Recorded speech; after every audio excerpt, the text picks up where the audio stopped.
My name is Gabriel Graham, and I am doing the chemical traffic light. And my purpose is, how does a traffic light change from one color to the next in a chemical reaction? My hypothesis is, if I combine certain chemicals with the oxygen, the mixture will then produce the same colors on a traffic light. And now, the chemical traffic. So, first, remove the cap of the indigo carbon and add some warm water, which I've already mixed everything together because I've done this a few times.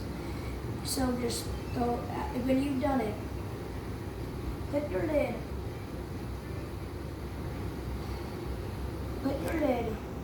on it, and you will want to shake it for about a minute to make sure it gets fully mixed in, so it doesn't mess up. And while I'm doing this, the next step, then you will separate flask or glass jar and take off the jar lid and add sodium hydroxide and 500 milliliters. That's how much you need to have. And so, like I said, I've already done this. So swirl it around a little bit, then make sure it fully dissolves, and put it down. And the next step you will need to do is place only 100 milliliters of the sodium hydroxide in the 250 milliliter flask. And you might want some funnels. You will want a big funnel like this to get it in there. And since I've done this so many times, this is the last thing I have. So you want to pour it in there.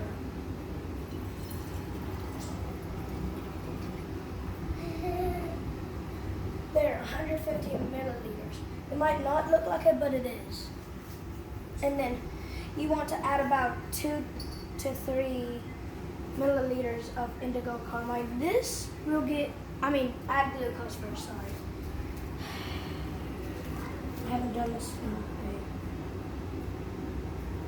I'm going to take off my glove for this. Then you want to get the small funnel and go ahead and put it in. It will be fine for this little part. You will want to make sure all of it gets in there too.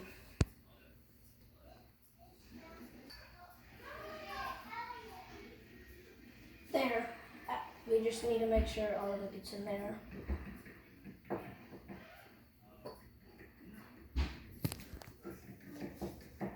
There, all of it has been put in. Then you want to put your cap on it. Make sure it gets fully on there and kind of swirl it around. I'll get my gloves on back in a minute because the indigo carmine gets a little messy. This part. Make sure it fully dissolves, if it would. And then now take out. Wait. First.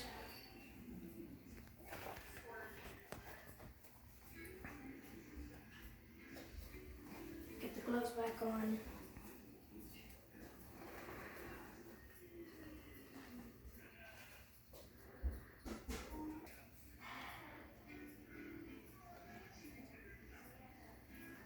You will want to do this over a paper towel or a regular towel.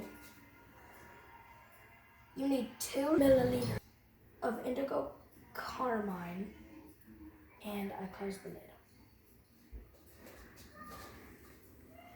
lid. My father is helping me out because I did not open it. See, it's turning kind of yellow when you do that. You want to be extremely careful sometimes.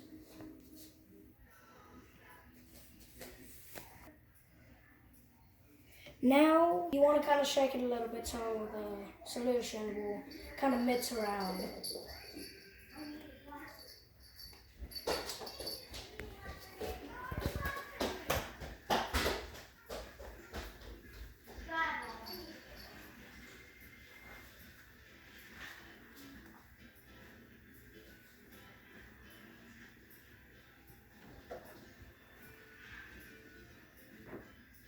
One second.